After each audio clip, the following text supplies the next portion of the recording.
This is Lecture 2, The Data of Macroeconomics. In Lecture 1, you have provided the introduction of macroeconomics, and you can see that GDP and CPI are the typical indicator to show the economy's performance. So now we will explain what are the exactly data of macroeconomics and how do we measure these data. Here are some examples of Vietnam economy. And when you look at, for example, Google to search for Vietnam economy, you may go to Wikipedia. And here are some brief information about Vietnam's economy. And the statistics in this section are very typical to show the economy. The first group of statistics is GDP and some GDP-related indicators. And the next one is inflation. That is why in this section, when we explain the data of macroeconomics, we will measure three parts. Firstly, is the GDP, gross domestic product. Second is the price level. And the third indicator is labor force and unemployment. So, in the first section, we will explain GDP of the economy. What is GDP and why it is so important? GDP is the total output of the economy.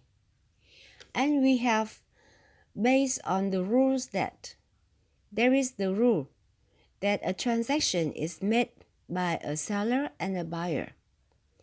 So the value bought always equal to the value sold. The value bought equal to total income and the value sold equal to total output and also the total expenditure. So for the economy, we already have the identity that total income is the same to the total output and total expenditure. And this will be measured. These will be measured by GDP. So what is GDP? Now we will define what is GDP. Gross domestic product will be explained in three words. Firstly, the word gross. When the economy produces many different goods and services, so we cannot count simply like one car plus two eggs equals 3. It means that we have to measure these goods and services in the value. So the word G means the total market value. Second, the word P, product, means the result of the production. But in fact, we produce many different goods and services. For example, in this period, in these processes, from the cow, we have a dairy product, and the dairy product with other ingredients, we can make a cake. So these are the product of the economy. But we do not take the total value of these products because the value of ingredient is included in the value of the cake. So now if we measure the value of the cake, we do not measure the value of the ingredient anymore. This is called double counting. So now GDP will measure the final product only. And the word P, the product here, refers to the final goods and services.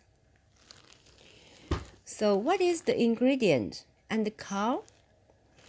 The ingredient which is used in the production of the cake is called intermediate goods.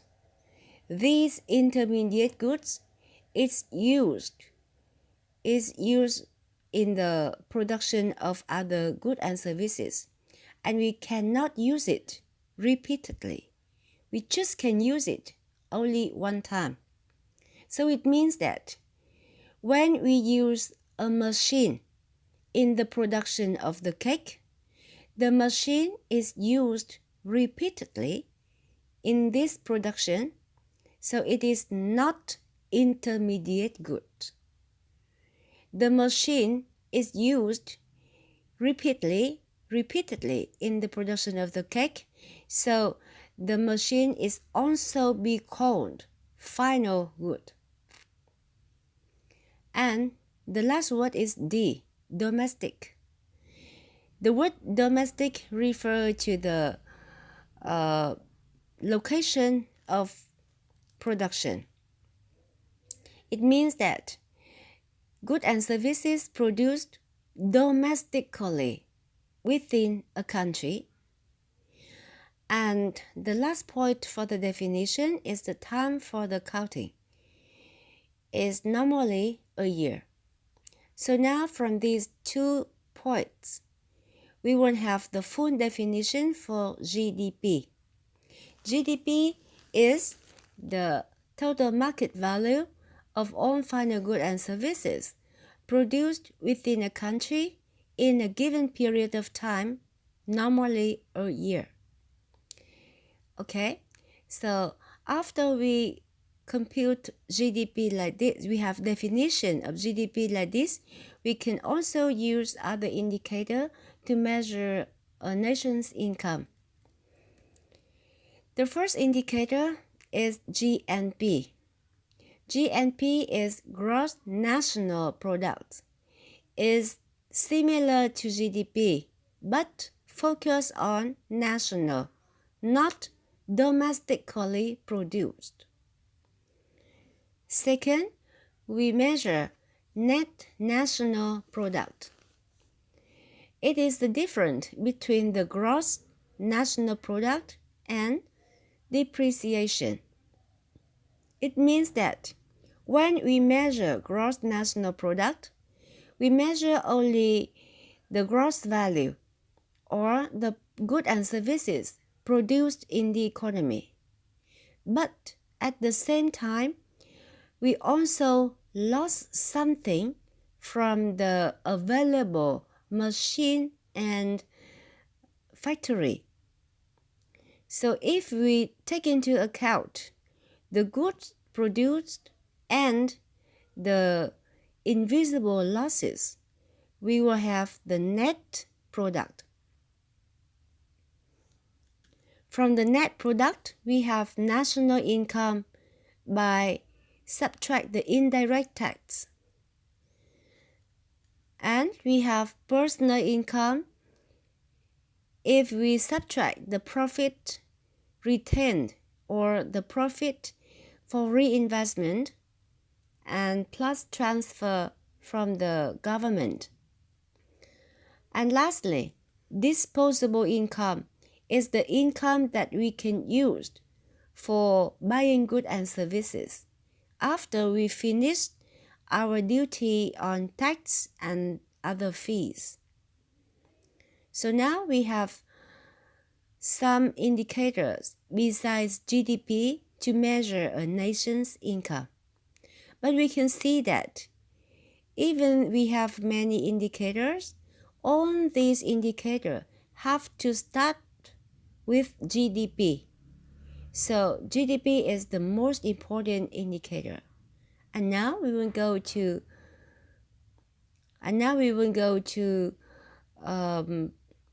calculating the calculation of GDP. From the definition of GDP, we can see that GDP is the total market value of all final goods and services. So how to measure the market value? The market value will be measured by multiplying the quantity with the price of the good. But there are two types of price. If we use the current price, it means that when we measure GDP for the year T, you will take the quantity of goods produced in year T, multiply with the price of the good in the year T2, in the same year.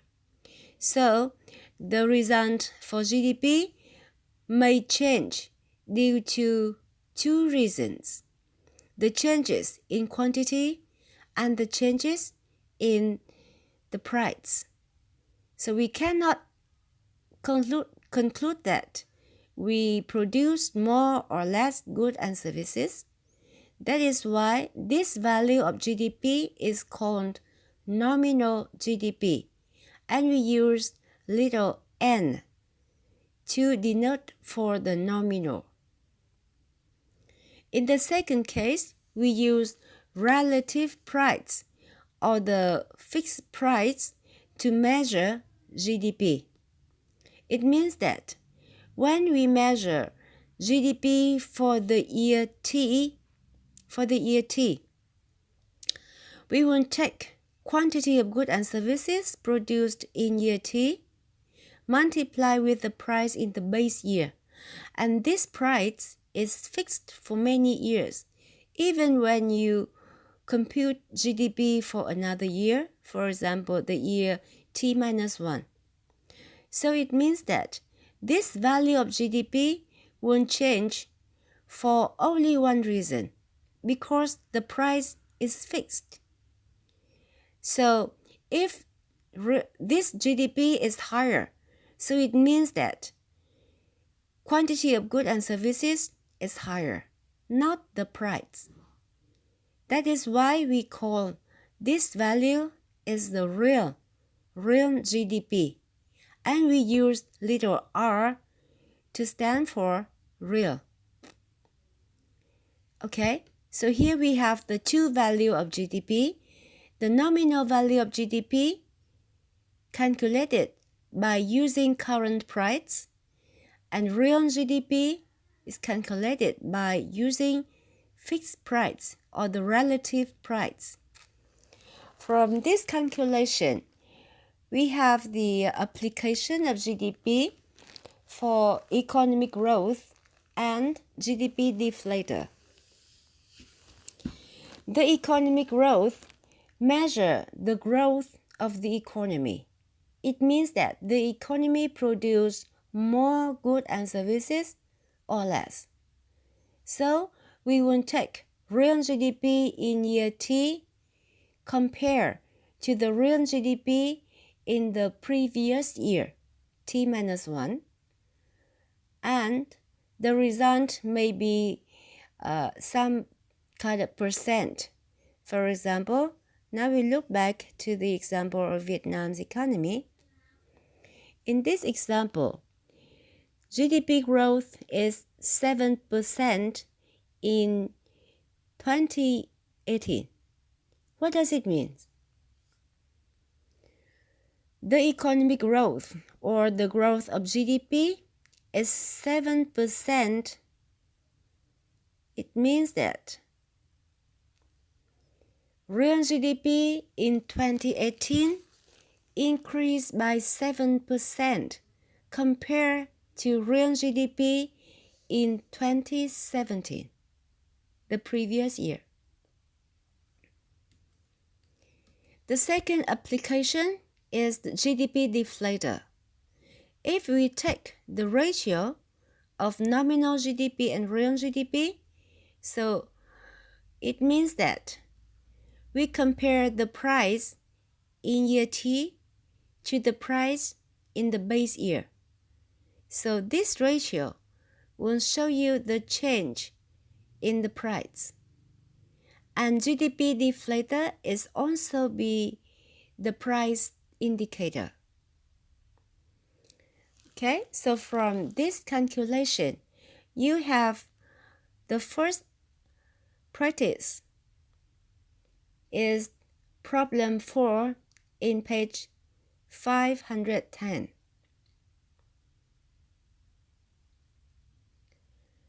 And besides the homework, besides the exercise in the textbook, you also have one more exercise in slide 22. In this slide, we have the assumption that if the price increases all the time, can we conclude that nominal GDP of a certain year is always higher than real GDP of that year? So to answer this question, please write carefully the formula of nominal GDP and the formula of real GDP. And be careful to understand the assumption. The increase in the price, it doesn't mean that the price in current year always higher than the price in the fixed year.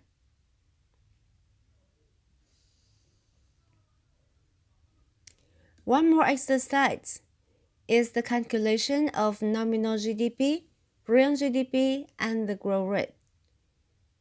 This is the exercise in slide 23. After calculating the value of GDP, nominal and real GDP, we go to the three approaches to GDP. How to measure GDP? We would use macroeconomic circular flow model to measure GDP. And this is a simple economy because we have only two economic agents, firms and household. These two agents interact in two markets. Market for production factor and market for final goods and services. In order to produce goods and services, firms have to use the input for production provided by household. And when firms use this input for production, they have to pay the cost and also pay the profit for the owner. These cost and profit become income for household, and household use this income to buy goods and services in the market for final goods and services. So now if household do not use all their income for consumption, they will spend or they will save one part of income.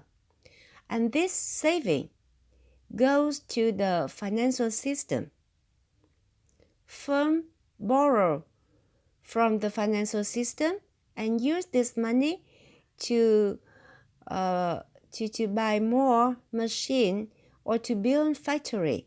This is called investment. And as we define in GDP, machine and factory is used in the production of the good, but it is final good and services. It's not intermediate. So this expenditure will go to the market for final goods and services. And now we will expand this model with one more agent. It's the government. The government collects tax, two kinds of tax, and using the tax to pay for their expenditure. The first kind of tax is the direct tax. It also be the income tax. After having income, household have to pay tax, and the income after tax is disposable income.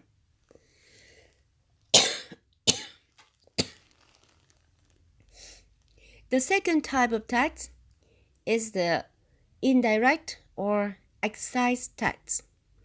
This tax is available in the price of goods and services in the market. So when households buy goods and services, they also pay the tax because the tax is already in the price. After paying the excise tax for the government, the rest of revenue become income for firms. The last agent in this economy is the foreign sector. The foreign sector have the two typical activities. Firstly, they will buy goods and services produced in this economy, and this is called export. This blue arrow shows the payment for export and paid by the foreign sector.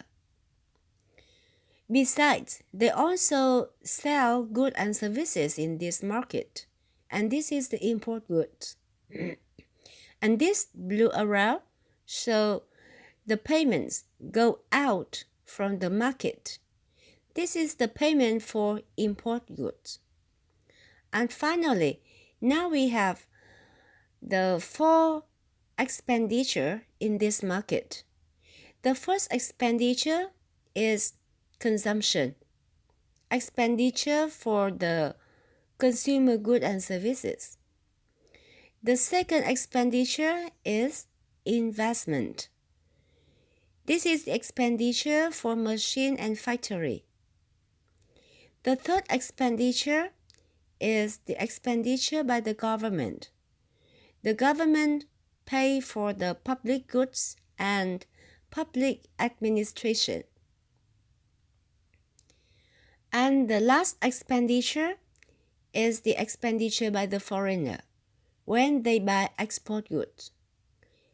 And remember that GDP measures domestically produced goods and services, and it must subtract the imported goods, which are produced overseas.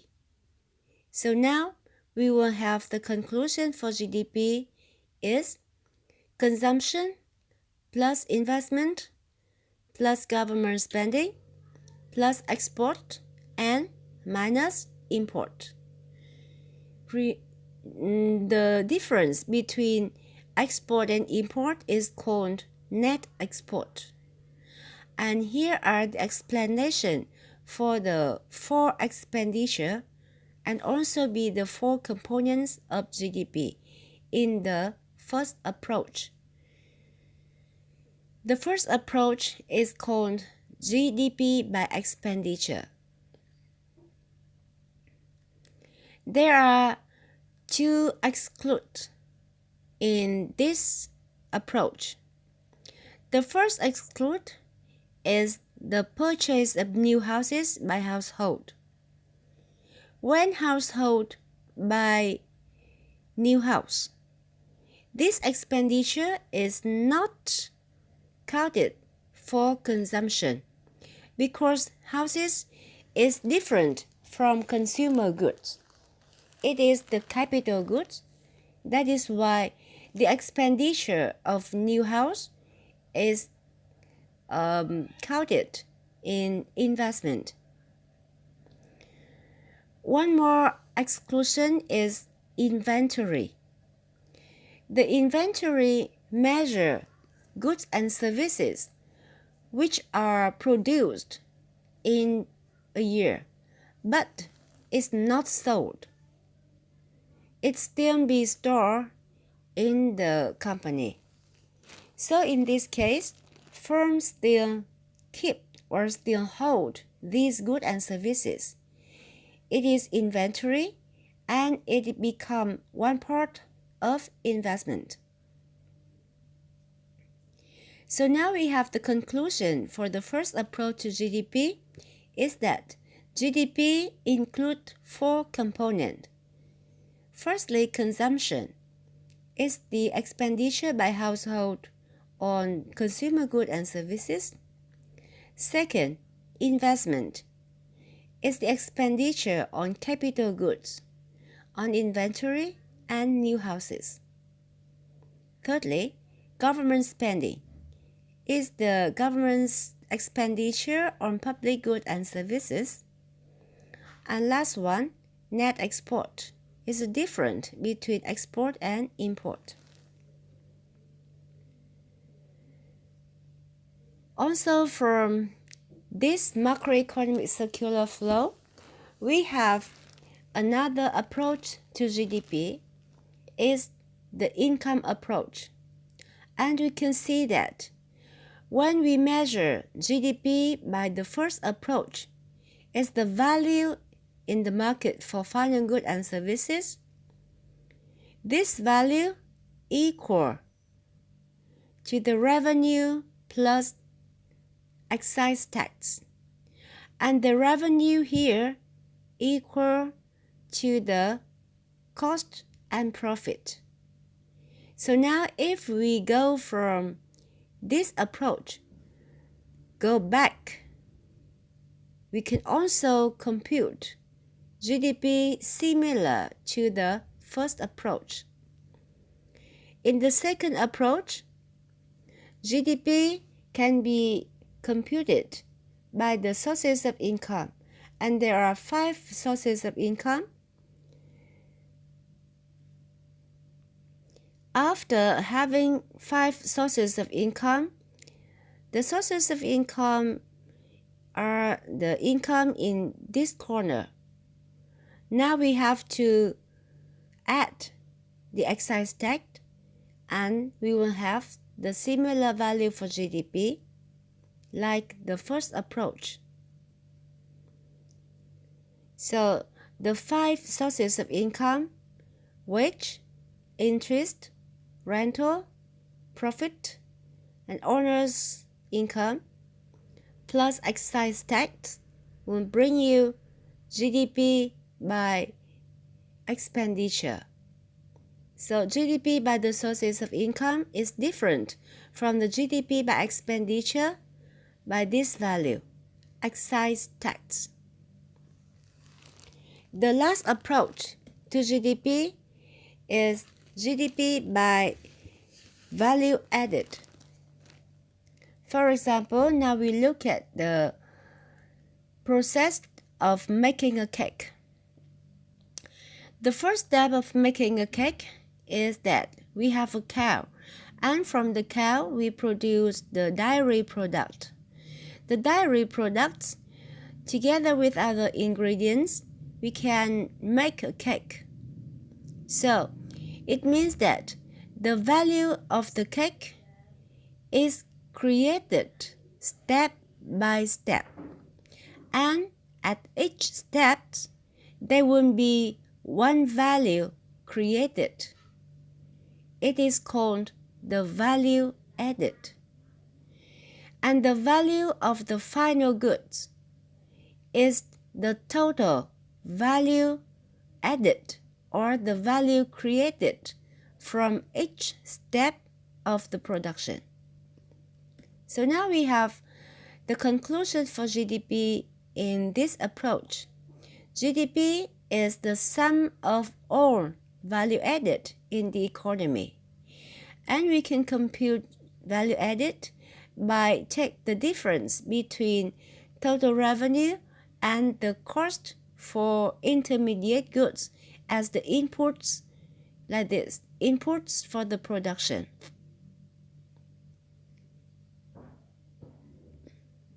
So far you have the 3 approach to GDP, and we can compute the nominal value and the real value of GDP. It means that the meaning of GDP is that it will measure the size of the economy. If GDP is higher, so it means that this economy is bigger. And if GDP is very small, so this is a very small economy. We can also use GDP to measure GDP deflator. This is kind of price level. And we can also use GDP to compute other indicator to to reflect the incomes of the nation. And last one, using GDP, we can reflect economic welfare of the citizen in the economy. The economic welfare means that measure the living standards of the citizens. We can compute it using real GDP but not nominal GDP, because nominal GDP is affected by the price. And if we use real GDP, we can measure the goods and services that person can use. But take into account the population, we have the per capita GDP. It means that the income per person is high or low. And when we measure and compare the living standard between different countries, we have to use per capita GDP by purchasing power parity. It means that per capita GDP in each country measured by, for example, US dollar is different from the same dollars in other countries. In Vietnam, for example, per capita GDP is 3 US dollar. But you know that the 3,000 US dollar in Vietnam is so different with the 3,000 US dollar in US or in Japan.